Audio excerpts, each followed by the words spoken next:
कर्म की शिक्षा देते हैं भगवान। कर्मण्येवाधिकारस्ते मा फलेषु कदाचन।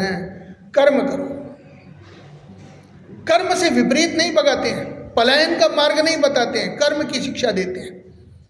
भगवान कहते हैं तस्मात् सर्वेषु कालेषु माम अनुस्मर युद्ध च। हे अर्जुन, तुम मेरा स्मरण भी करो और युद्ध भी करो। स्मरण मानी तुम मेरा भजन भी करते रहो, युद्ध मानी कर्म भी करते रहो, नाम जपते रहो, काम करते रहो, प्रभु का भजन भी करो।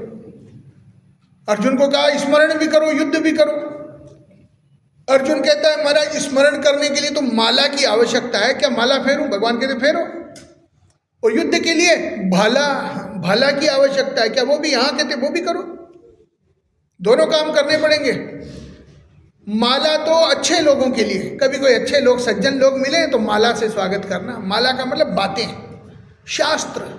माला मानी कोई बात से समझ जाए ना, उसको बात से समझा देना। अब कई लोग ऐसे हैं वो बात से नहीं मानते, बातों के भूत, लातों के भूत होते हैं, तो फिर उसको भाला दिखाना पड़ेगा, फिर लात मारनी पड़ेगी। भैया माला और भाला दोनों चलाने। मैं तो रामगंज में रहता हूँ, सनातन धर्म का झंडा गाड़ रखा है, वहाँ शास्त्र की बात वाले आवे तो शास्त्र से समझाता हूँ, नहीं मेरे पास शास्त्र में से एक डंडा निकाल देता हूँ तो शस्त्र भी बन जाता है महाराज। मुझे क्या करना है किसी से झगड़ा करके? राजनीति, चुनाव थोड़ी लड़ना है हमको। बाबा लोग लड़ रहे हैं चुनाव, गद्दियों के लिए लड़ रहे हैं, हमको नहीं लड़ना है, हमको शास्त्र की बात करनी है।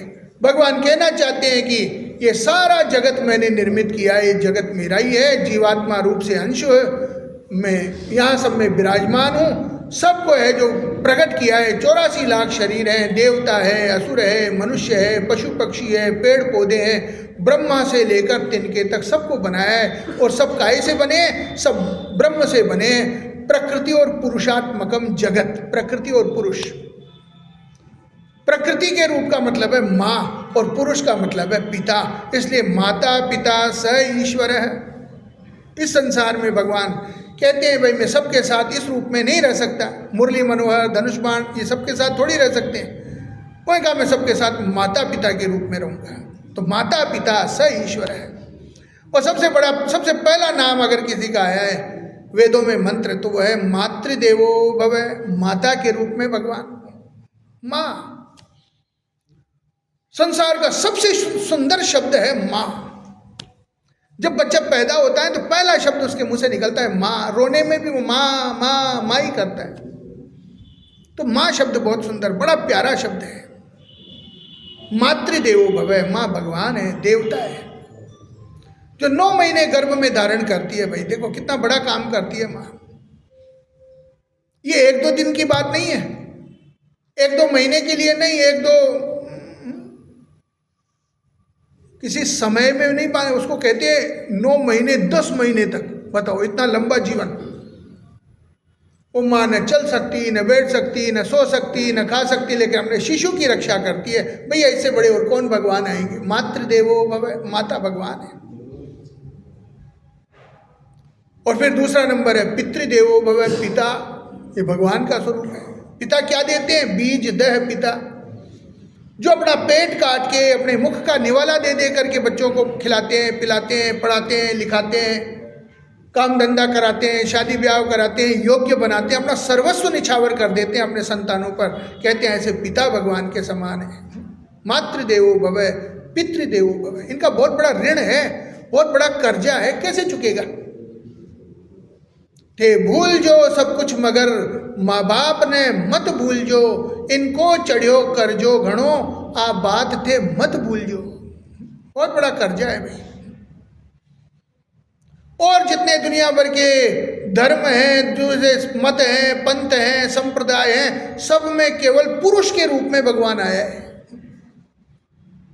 ईसाई में वो ईसा मसीह आए हैं, बस मुस्लिम धर्म में वो अल्लाह खुदाई आए हैं, कोई और में वो गॉड आए हैं, बस वो केवल आज तक स्त्री रूप में कहीं कोई भगवान नहीं आया। लेकिन हमारा सनातन धर्म ऐसा है, अगर यहाँ भगवान आए तो भगवती भी आई है, यहाँ देवता है तो देवियाँ भी हैं, यहाँ अगर पिता है तो माता भी है। मातृदेवो भव। हमने हर जगह माँ को ढूंढा है। माँ, आपने कहीं जापान माता का नाम सुना है क्या? कहीं चीन माता होती है, पाकिस्तान माता, ईरान माता कहीं है क्या? लेकिन भारत माता तो है भाई, भारत माता पुण्य भूमि है, ये राष्ट्र है अपने आप में, राष्ट्र देश है, लेकिन हमने इसमें भी माँ के दर्शन किए हैं। जैसे माँ पालन करती है अपने बच्चों का, ऐसे महाराज ये देश हमारा पालन करता है। माँ, महात्मा और परमात्मा, ये तीनों एक कैटेगरी में आते हैं, एक तरह के हैं ये। माँ का भी उतना ही सम्मान जितना महात्मा का, जितना परमात्मा का। एक जैसा आसन लगेगा भाई इनके लिए,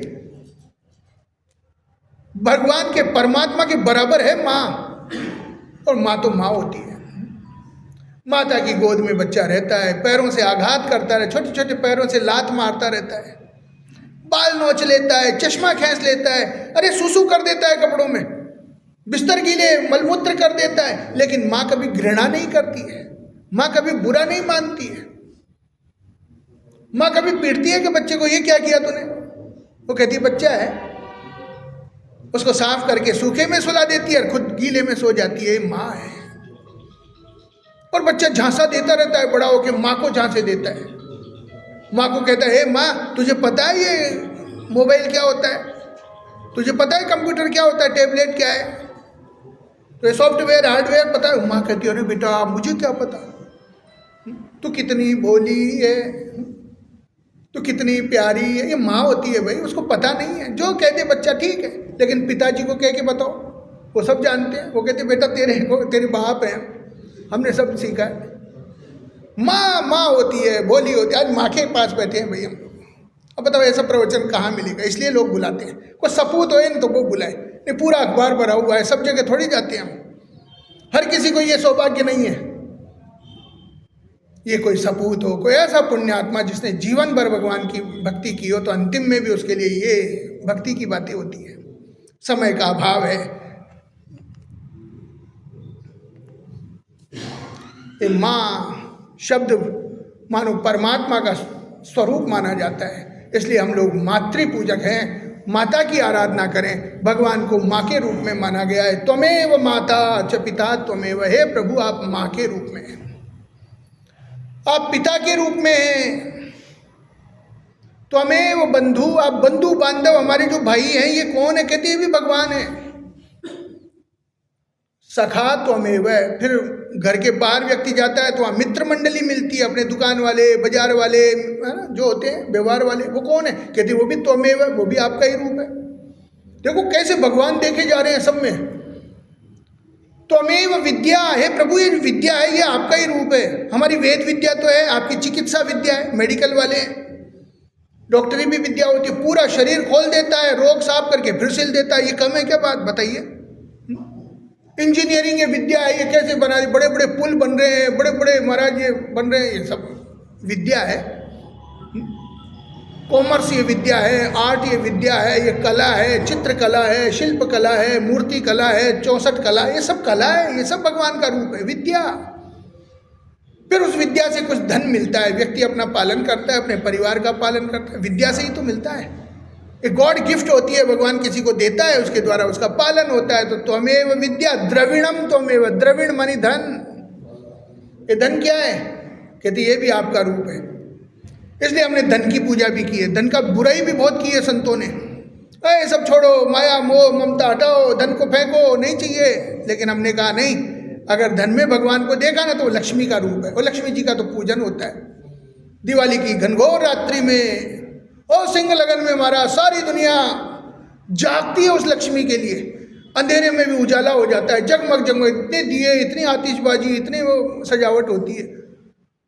तो लक्ष्मी धने के रूप में, जो धन नारायण की सेवा में लगे, गौ ब्राह्मण संतों की सेवा में, जनहित में, समाज की सेवा में लगे, वो लक्ष्मी का रूप है। और जो किसी काम नहीं आवे, ना अपने ऊपर खर्च किया, न किसी और के काम में लिया, और वो दबा ही रह गया धन, तो भैया फिर वो काला धन है, उसको मोदी जी निकलवा देंगे वो। इसलिए वो धन नहीं, कोरा धन नहीं, हमको लक्ष्मी की आवश्यकता है। लक्ष्मी नारायण के रूप में, लक्ष्मी गणेश के रूप में हो, उसकी पूजा कीजिए। तो त्वमेव विद्या द्रविणम त्वमेव, और भी कुछ बच गया, पति पत्नी बंधु बांधव इष्ट मित्र संतान, ये सब त्वमेव सर्वम मम देव देव, हे प्रभु आप सब जगह विराजमान हैं। ऐसे सर्वम खलिदम ब्रह्मा, जिसने सबको भगवान के रूप में देख लिया, सब जगह ब्रह्म के दर्शन कर लिए, उसको कभी मरना नहीं पड़ता। मरना जीना शरीर का है, हाड़ मास का शरीर आता है चला जाता है, लेकिन इसमें विराजमान जो चैतन्य आत्म तत्व है उसका कहीं जन्म नहीं है तो कहीं मृत्यु भी नहीं है। नैनम छिंदन्ति शस्त्राणि नैनम दहति पावकः न चैनम क्लेदयन्त्यापो न शोषयति मारुतः। न उसको अस्त्र शस्त्र काट सकते हैं, न उसको कोई अग्नि जला सकती है, न उसको कोई जल गला सकता है, न उसको वायु सुखा सकती है। न हन्यते हन्यम माने शरीरे, शरीर के नष्ट हो जाने पर भी आत्म तत्व का नाश नहीं होता है। जैसे वस्त्र बदले जाते हैं, फटे पुराने मैले कुचले कपड़े छोड़ करके नए नए वस्त्र पहनते हैं, ऐसे ही ये आत्मा भी अपने जीर्ण शीर्ण शरीर को, वृद्ध शरीर, रोगी शरीर, जरा जीर्ण कलेवर को छोड़ करके वो नया शिशु शरीर प्राप्त करती है। इसमें शोक न करें। आज जिन